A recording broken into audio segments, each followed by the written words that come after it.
So, Alan, thanks very much for finding some time to talk to us at Keep Cardiff Live again today.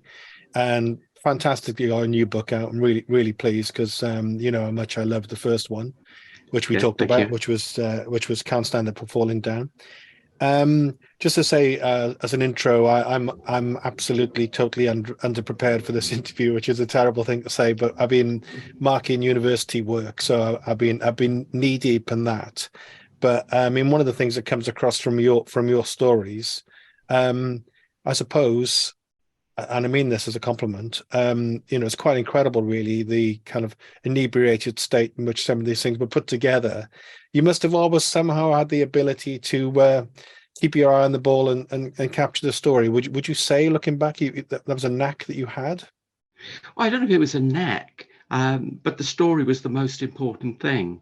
Mm. Uh, there was obviously a lot of nonsense and mayhem and chaos surrounding uh, interviews and features that were done on the road. And I did a lot of those in the late 70s, especially. Traveled all over the place. Uh, Drink, drugs, they were all part of it. As a journalist, if I'd been through any kind of formal training, I might have learned or been told that you were meant to retain some kind of objective distance from the people that you were writing about or interviewing. I found that impossible from the start. To enhance the story, you became involved in it. So if the group was drinking, you had a drink with them. If they were doing something else, you did something else with them. You would have been at too much of a remove from what was going on if you didn't sort of partake. And I can't pretend otherwise. I partook and I enjoyed that aspect of it very, very much. But you were there to do a job. That was the important thing. So whatever kind of state you ended up in, you really had to get to grips with the fact that you were there to write something and to entertain your potential readers. I mean, that was paramount to get the job done. Did you occasionally wake up like the following day somewhere where you didn't expect to be and think, oh, blimey, you know, I haven't quite got that copy back to the editor yet? No, I never missed a deadline. I mean, there were some hair-raising moments because the turnaround a copy in those days was just so quick. Um, I might go to Australia or America. Typically, you might go away on a Sunday or a Monday, as early in the week as possible, really. You'd end up in Brisbane or Sydney or Austin or San Francisco, and you would then spend, what, 3, 4, 5 days with the group.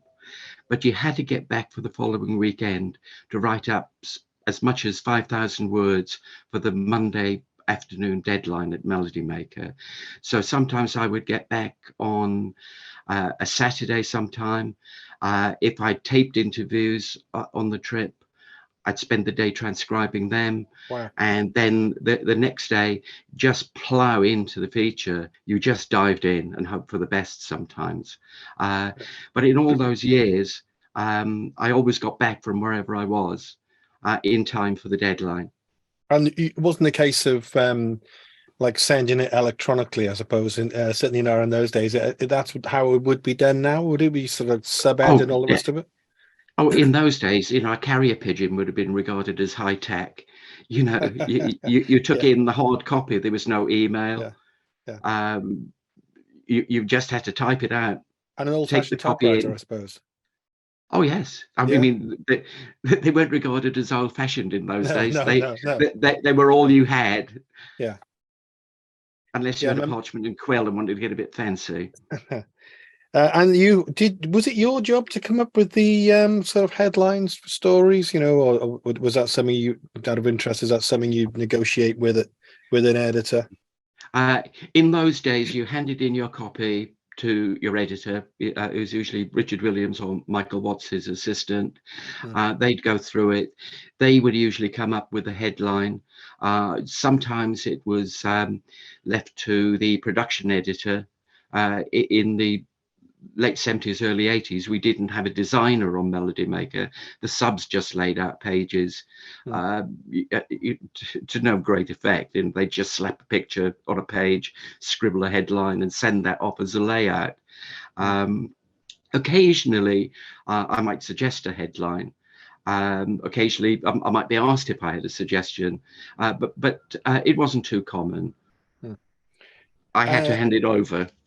Yeah, and you had to hand it over sort of spiritually as well, in a way. Did you sort of your work and someone's going to put their own stamp on it to some extent? Is that right? Well, I was always amazed. My copy went through without very much correction or rewriting.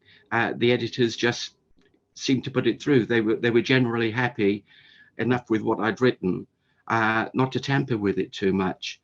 And the subs would occasionally cut your copy if it overran, because I can't remember ever being given a word count. All right. For a lot of these stories, you know, Yeah. you were just sent off, and I'd go into the office, and Richard Williams would, you know, call me in and say, you know, tomorrow you're going off to Texas, you're going to Germany or Scandinavia, wherever it was, and he'd just say, you know, come back with the best possible piece you can, and that was it. That was all the kind of stage directions you were given, and as I say, I don't recall them ever saying, you know, come back with 5,000 words or 3,000 words. I would just get in front of a typewriter and within reason, just write. And Richard was amazing. He would always find space. You know, it might be, you know, 2, it would go over to 3 pages, then he'd find some space at the back of the paper where an ad had fallen out. So there was space to fill. So then you'd get the famous continued on page 64. Yeah, And yeah. sometimes you'd get to page 64 at the bottom of that column, it would say, you know, continued on page 72. So that's when your feature ended up in the Loon Pants ads. Yes, yes. Can't Stand Up for Falling Down, as I say, was well, a fantastic book, which I absolutely loved, and I mentioned to so many different people how much I enjoyed it. It was my kind of book, absolutely, you know, down, you know, absolutely just my book, really. What was the reaction like from readers in general to it? Firstly, what kind of, you know, what kind of response did you get to it? Very positive, I guess. From what I heard from readers, yes, they really thoroughly enjoyed it, and it became the Sunday Times music book of the year for 2017, Wow. which was pretty flattering. I hadn't expected that kind of attention, I must admit. But generally, it was very well received, at least well received enough for Bloomsbury to commission a follow-up. And do you get like a little gong for that or something, or do you get a little, you know, trophy or something? Nothing at all. Which is probably what you'd want, I would imagine. There's nothing on the mantelpiece celebrating the publication of either book. What about the reviewers? Was there any sort of critical feedback from reviewers, I wonder? Not really. Some of the reviews mention, for instance, the lack of women in the book. Okay. But that was simply because there weren't many women about in bands in those days. And part, I guess, from, you know, Chrissie Hynde, who I wrote about a lot. Yeah, you did. There's a really, really big feature with Chrissie in the new book, looking back on the Pretenders and what happened to them. And as she says, you know, it was rock and roll that killed the Pretenders. And she goes into that in very, very moving detail.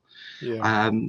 But other than Chrissie, there weren't many women around in bands. I mean, I would have loved to have done Joni Mitchell or Laura Nyro, Judy Sill, Aretha Franklin. But there was never that opportunity. I had a sort of certain beat, and I guess it was, you know, skinny white boy rock and roll, and that's what I was deployed in that direction. I mean, I didn't make the choices about who I was going to write about a lot of the time. You know, it would be Richard. He knew what I liked. You know, so if there was a Squeeze tour or an XTC tour or a Costello and the Attractions tour, or Nick Lowe was doing something, I would usually get the nod to do a feature on that. Unfortunately, Richard didn't come up with too many women for me to write about. But other than that, the reviews of the book were generally very, very favourable, and some of the people who wrote about it had been through that similar era and it seemed I was pleased to understand that it evoked it pretty vividly, which was the intended effect. So at the time, because obviously in the first interview we talked about, you're coming out of the Neath Port Talbot area and getting into That's right. journalism and being a fairly young chap yourself and managing to fall on your feet in it. When you were writing these stories, obviously we're moving on to Too Late to Stop now. Obviously moving into that, but in general, when you were writing these stories, did you have any sort of target audience in mind, or were you just writing just to make it as readable, enjoyable, and colourful as you could? I didn't have a target reader. I didn't have an imagined reader that I would sit down and write. I'm writing for this person. I wanted to make it as broadly appealing as possible, to the extent that some bands I wrote about I wasn't a fan of, and I suspected that the readers who mostly read my stuff for interviews with Elvis Costello or Yep. Nick Lowe or the Blasters or the Fabulous Thunderbirds might see me going off to interview John Anderson of Yes or Ian Anderson of Jethro Tull, and recoil a bit because they didn't like that kind of music. But hopefully I would write the feature in such a way that they would go, oh yeah, I'm into this, that they would follow me through. I would like to take the reader with me. And it would be kind of like, I know this one's a bit weird, but stick with me, it's going to be okay. And I would then try to make the pieces just as entertaining, as vivid as possible. Do you have any regrets at all from when you finished the first book? I mean, obviously the second book in a way points towards what you didn't cover in the first book. Was there anything you look back on yourself, you think, you wish you'd maybe done differently, or something else you wished you'd included in that first one, apart from the stuff in the second one? There's a piece very early on in Too Late to Stop Now about Roy Harper from 1974, not long after I first started working at Melody Maker. I got a chance to interview him, and I was a huge fan.